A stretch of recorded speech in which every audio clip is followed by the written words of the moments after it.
Good morning, सुप्रभात, केम छो सलाम। उम्मीद आप सब लोग बेहतर होंगे, अपना ध्यान रख रहे होंगे। चाय पियेंगे आप लोग? कैसे आप सब लोग बताइएगा जरूर। आज मेरा जो है भोपाल में ऑफिशियली लास्ट डे है।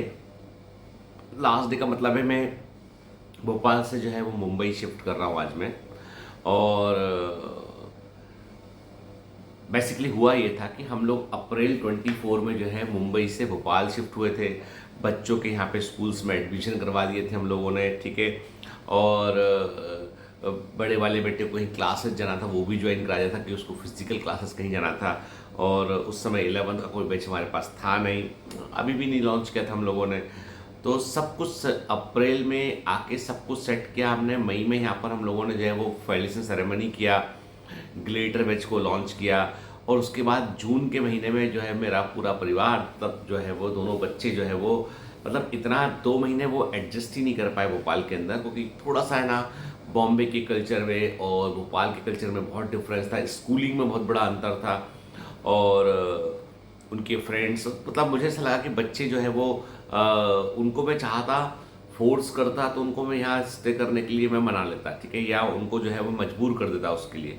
पर हम लोगों ने सोचा कि देखो आजकल ज़माना इतना हाईली कॉम्पिटिटिव है, वहाँ पर जो है बच्चे यदि मेंटल वेलबींग उनका नहीं रहेगा और वो बच्चे पूरे समय लॉस्ट पाए जाएंगे, मतलब उनको समझ नहीं आता। क्योंकि यहाँ पर भोपाल में अधिकांश लोग हिंदी बोलते हैं, बॉम्बे में अधिकांश लोग जहाँ पे रहते हैं वहाँ पे अधिकांश लोग इंग्लिश में बात करते हैं। लैंग्वेज का भी थोड़ा सा इशू इनको हो रहा था, हालांकि उतना बड़ा इशू नहीं था, घर में हम लोग हिंदी में ही बात करते हैं।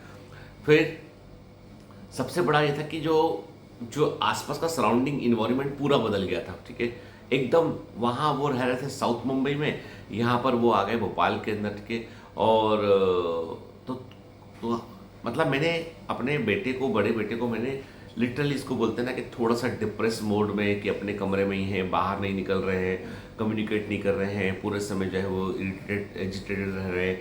वो देखा छोटे वाला बच्चा जो है वो रोज़ शाम को आके स्कूल खेल के आएगा, रोज़ शाम को आके जो है वो गले लग के आधा घंटा रोएगा, पापा मुझे अच्छा नहीं लग रहा था। तो शुरू में हमें लगा कि ये एडजस्टमेंट का प्रॉब्लम है, 1 वीक 2 वीक 3 वीक हो गया, 4 वीक हो गया।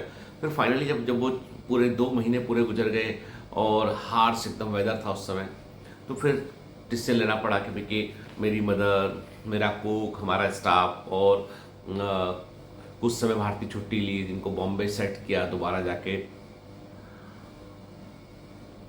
ये सब बॉम्बे चले गए।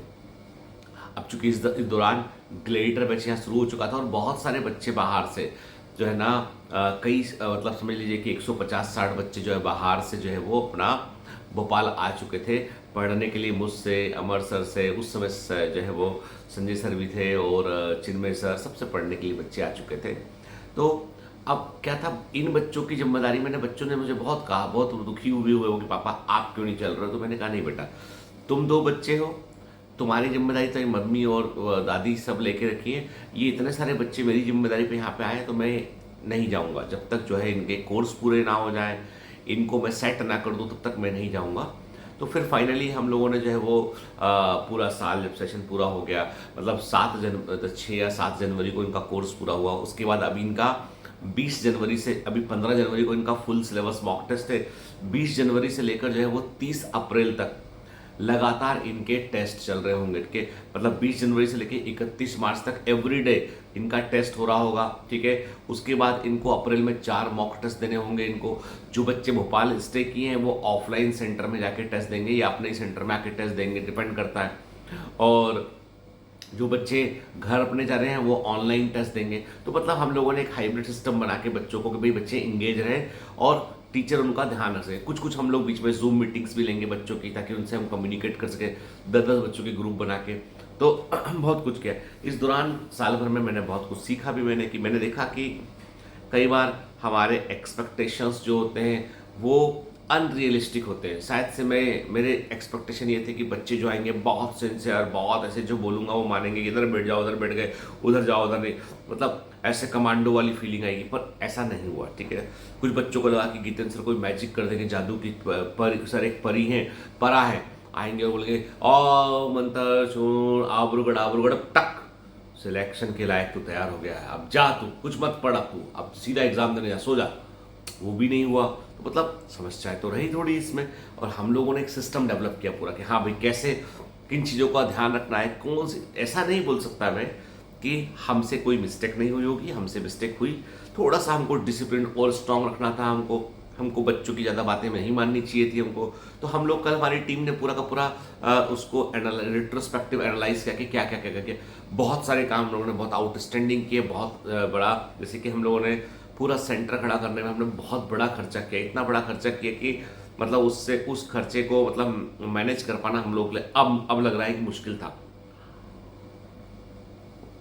खैर, लाइफ में कई बार डिसीजन आप लेते हैं, लेकर आप उसके बाद फिर आप उस पर आगे बढ़ते हैं, और sometimes you have to come back and see कि यार जो किया अपन ने वो ठीक था, क्या था, अब क्या करना चाहिए। ठीक है, तो खैर, तो बायोमेंटर्स जो है मोस्ट प्रोबेबली जो है वो अभी मैंने कहा ना कि कमांड सेंटर अभी ऑपरेशनल है, खुला हुआ है कमांड सेंटर, सब कुछ ठीक है ना। और इन फ्यूचर यदि हमें लगेगा तो कि हमें करना क्या, उसका हम डिसाइड करेंगे इस बारे में। अभी बहुत कोई स्ट्रॉन्ग डिसीजन अभी नहीं लिया हम लोगों ने। हाँ, ये जरूर है कि चूंकि मैंने अपना बेस्ट पूरा का पूरा, मैं अभी यहाँ भोपाल से मैं मुंबई ही जा रहा हूँ। यहाँ पर भारती का अपना ऑफिस का काम अपना वो मैं जैसे मैनेज करना होगा मैनेज करेंगे। मैं, मेरे दोनों बच्चे, हम लोग सब अब क्योंकि बॉम्बे में अब थोड़ा अपॉर्चुनिटी हमारे पास बड़ा आया हुआ है, तो वो हम लोग उस अपॉर्चुनिटी पर आगे काम करने की कोशिश कर रहे हैं। ठीक है, अब कई बार हम लोगों को क्या होता है, हम बहुत जल्दी लोगों को जज कर लेते हैं,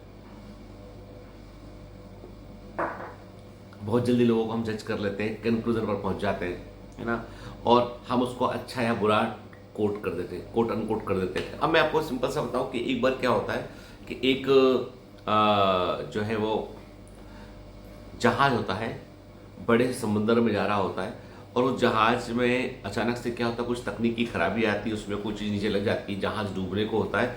जहाज का कैप्टन अनाउंस करता है कि भाई सारे लोग जल्दी से लाइफ बोट में पहुंच जाइए, और जहाज डूबने वाला है, और समय होता है मतलब अर्ली मॉर्निंग का समय होता है। तो सारे लोग जनरली भाग दौड़ करते हैं, लाइव बोट में बैठते हैं, अधिकांश लोग बच जाते हैं। लेकिन एक कपल होता है यहाँ पे, एक पति पत्नी होते हैं, वो पति पत्नी किसी प्रकार से पता नहीं, वो सुन नहीं पाते, कहाँ होते हैं, किस उसमें होते हैं कि वो, उनको तक खबर नहीं पहुँचती, तो थोड़ा लेट हो जाते हैं।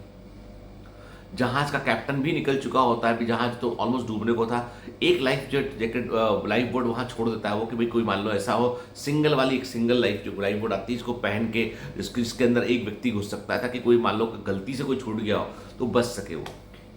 तो अब पति पत्नी बचे सिर्फ। वैसे में क्या देखते हैं कि वो उस लाइफ बोट पर पति पत्नी को धक्का मारता है, और उस लाइफ बोट में खुद जाता है और निकल लेता है वहां से। ठीक है, पत्नी जहाज पे छूट जाती है, जहाज डूब जाता है, पत्नी मर जाती है। ठीक है, ये कहानी क्लास के अंदर एक प्रोफेसर बच्चों को सुना रहे होते हैं, जो भी घटनाक्रम सुनाया। फिर प्रोफेसर उन बच्चों से पूछते हैं कि आखिरी वक्त में जब पति ने पत्नी को धक्का मारा होगा, तो पत्नी ने क्या कहा होगा उससे, पति से, बताओ। सारे बच्चे कहते हैं कि उसने कहा होगा तुम धोखेबाज हो, तुमने गलत किया मेरे साथ, तुमको बिल्कुल मेरी जान की बिल्कुल परवाह नहीं थी, तुम्हें सुखी नहीं रह पाओगे। तो सब बच्चे अपने अपने अकॉर्डिंग बोलते, गुस्सा बताते कि गुस्सा नहीं होगी, ये सारा होगा, उसे शौक लगा होगा बहुत कि तुम कैसे कर सकते हो। एक बच्चा चुपचाप बैठा होता है, तो प्रोफेसर उस बच्चे से पूछता है तुम बेटा कुछ नहीं बोल रहे, तुम बताओ क्या बोला होगा। बोलता मुझे लगता है उसने बोला होगा कि अपने बच्चे का ध्यान रखना। बोले तुम्हें कैसे मालूम, ऐसे यही बोला उसने, तुम्हें कैसे मालूम। बोला कोई भी, मेरी जब माँ जब बहुत बूढ़ी थी ना, जब मतलब मेरी माँ का जब तबीयत बीमार थी, बहुत बहुत बीमार थी, अंतिम समय था, तो मेरी माँ ने भी मेरे पिता से ये कहा था कि मैं जा रही हूँ, बच्चे का ध्यान रखना। यदि उन कपल के बच्चा था तो उसने यही बोला होगा आखिर में कि बच्चे का ध्यान रखना। उनका हाँ यही बोला था, पर कहानी खत्म नहीं हुई अभी। वो कहता है कि फिर फाइनली वो आदमी नदी के समुद्र के किनारे पहुंचता है, अपने घर जाता है, छोटी बच्ची होती है उनकी, उस बच्ची का वो ध्यान रखता है, पालता पोसता बड़ा करता है, उसकी शादी कर देता है, उसको पढ़ा लिखा देता है उसको। ठीक है, और एक दिन समय का चक्कर, एक दिन बहुत बूढ़ा होकर खुद भी मर जाता है। तो लड़की अपने पिताजी के घर जाती है और सामान उनका देख रही होती है, तो उसमें एक डायरी मिलती है। उस डायरी में वो पढ़ती है, तो उसमें लिखा होता है, जब पिताजी का अंतिम समय होता है तो वो लिखते हैं कि मुझे जीवन भर इस बात का अफसोस रहा कि मैंने तुमको समुद्र में छोड़ दिया। अपनी वाइफ के लिए लिख रहे होते हैं, मैंने तुमको समुद्र में छोड़ दिया, मैं उसी पल तुम्हारे साथ मरना चाहता था मैं, लेकिन मैं ऐसा नहीं कर पाया क्योंकि घर पे छोटी बच्ची हमारा इंतजार कर रही थी, और मैंने तुम्हें बताया कभी नहीं तुम्हारे हाल ही में तुम्हें जो लंबी सी खांसी तुमको चल रही थी, इसका हम इलाज करा रहे थे, वो कैंसर था। मुझे डॉक्टर ने कहा था कि तुम 2 महीने से अधिक सर्वाइव नहीं कर पाओगी। मुझे ये बात मालूम थी, लेकिन मैंने तुमको ये बात इसलिए नहीं बताई कि तुम बहुत दुखी हो जाओगी और तुम जो है वो 2 महीने भी तुम जो है वो ठीक से नहीं गुजार पाओगे। इसीलिए मैं तुमको अच्छे दिनों के लिए मैं तुमको जो है समुद्र की यात्रा पे ले गया था कि हम दोनों साथ रहेंगे, अकेले रहेंगे तो अपने पुराने पलों को साझा करेंगे। तो लेकिन प्रकृति को, नियति को कुछ और ही मंजूर था, तो मुझे जानबूझ के तुम्हें धक्का मारना पड़ा। यकीन मानो, यदि ऐसा ना होता तो मैं तुमको वो लाइफ बोट में बैठाता और मैं जहाज पे मरने को तैयार हो जाता। मैं बिल्कुल 1 मिनट भी नहीं सोचता, लेकिन मुझे मालूम था कि 2 महीने से अधिक तुम जीवित नहीं रह पाओगे और इस बच्ची का ध्यान कौन रखेगा, इसलिए मुझे तुम्हें छोड़ के आना पड़ा। जीवन भर मुझे उसका अफसोस है और मैं अब तुम्हारे से मिलने आ रहा हूँ। सालों मैंने इंतजार किया इस चीज़ के लिए, अब मैं तुमसे मिलने आ रहा हूँ और हो सके तो तुम मुझे माफ़ कर देना। के लड़की उस लेटर को पढ़ती है, लड़की बहुत दुखी होती है, उसे लगता है कि वो पूरी जीवन भर अपने पिता को गलत समझती रही कि पिता ने अपनी माँ को वहाँ छोड़ कर आ गए थे। हर समय वो पिता से चिड़चिड़ी रहा करती थी। पिता को उसे लगता था कि इन्होंने अपनी मेरी माँ के साथ कितना बुरा किया, पर उसे रियलाइज़ होता है कि नहीं, पिता ने जो है वो सोच समझ के काम किया। तो कई बार जीवन में जिंदगी अच्छा या बुरा नहीं होता, कुछ चीज़ें इसके ऊपर होती है। Life is very very complex, तो कई बार इतने कॉम्प्लेक्स डिसीजन होते हैं कि हमको सही और गलत में हम अंतर नहीं कर पाते। इसलिए लोगों को जज करना, झट से ओपिनियन बनाना बंद कीजिए, ठीक है। मैंने देखा, मुझे बहुत इस ग्लेटर वेज 1.0 के दौरान मैंने देखा कि बहुत सारे बच्चे मुझे बहुत ही जज किए कि सर ने ये बोला, सर ने ये किया, सर ने ये बोला। एक्चुअली मैंने कुछ नहीं किया। मैंने सिर्फ एक चीज़ कहा कि बेटा, जीवन में 5 साल में कुछ नहीं बदला है 4 अटेम्प्ट देके, तो तुमको बदल तभी सकता है जब तुम अपने आप को बदलोगे। तुम चाहते हो जैसे तुम हो वैसे ही सब कुछ हो जाए, उसी अनुसार सब कुछ चले, तो ये पॉसिबल नहीं है। जीवन में बदलाव तभी होगा जब तुम अपने अंदर से अपने आप को तैयार करोगे। एक बच्चा जो है, मैं और मेरा बेटा इस समय दोनों फ्रेंच सीख रहे हैं। मेरा छोटा वाला बेटा और मैं, हम दोनों फ्रेंच सीख रहे हैं और वो मुझसे तेज है क्योंकि वो चीज़ों को रॉ माइंड से लर्न करता है। मैं रॉ माइंड से, मेरे पास, मैं बोलता हूँ अच्छा ऐसा है, मैं ज़्यादा दिमाग लगाता हूँ, तो वो मुझसे तेज सीख रहा है। हम दोनों बाप बेटे रोज रात को 15 मिनट डिस्कशन करते हैं फ्रेंच के ऊपर, ठीक है। बस सीखना था, सीखना, कोई कारण लॉजिक कुछ नहीं, क्यों सीख रहा हूँ मैं, बस मन किया तो सीख रहे हैं, ठीक है। तो मुझे लगता है कई बार कि खाली कैनवास पर हम पेंटिंग अच्छी बना सकते हैं। एक भरा हुआ कैनवास होगा जिसमें बहुत सारे रंग चित्रे हुए हैं, कुछ असफल रंग चित्रे हुए हैं, तो उसको रीशेप करना बहुत मुश्किल होता है और यही समस्या को सामना करना पड़ा। तो मैं वही बोलता हूँ, हर बार ये बात कहता हूँ कि हमने बहुत कुछ सीखा है और इस सीखने से हमने ये लगाया कि हाँ, कि हमें और बेहतर कैसे करना चाहिए, ठीक है। खैर जो भी है, मैं इतना बोलूँगा कि मैं भोपाल आया, साल भर रहा यहाँ और उसके बाद मुझे जो है तकरीबन 10 महीने, 8-10 महीने मैं यहाँ रहा। इसके बाद मेरा यहाँ आना सफल रहा, असफल रहा, ये तो बच्चों का रिजल्ट बताएगा, बच्चों के परिणाम बताएंगे और मुझे पूरी उम्मीद है कि बच्चे बहुत अच्छा करेंगे, मेहनत करेंगे। जो 100 दिन अगले बच्चे हैं, उन 100 दिनों में वो फोड़ देंगे, मतलब अच्छे से। हमने ऐसा कैलकुलेट किया कि 20 जनवरी से लेकर जो है वो 31 मार्च तक, वही 1 अप्रैल तक, तो जो 100 दिन है वो बेहतर प्रकार से बच्चे उनका इस्तेमाल करें। खैर जो भी है, मुझे ऐसा लगता है कि हमें हर चीज़ से सीखना चाहिए, अपनी सफलताओं से, अपनी असफलताओं से, अपने ऑब्स्टकल से, अपने अचीवमेंट से, सबसे हमको सीखना चाहिए। चलिए, have a great day, all the best, bye bye. कल मिलते हैं मुंबई में।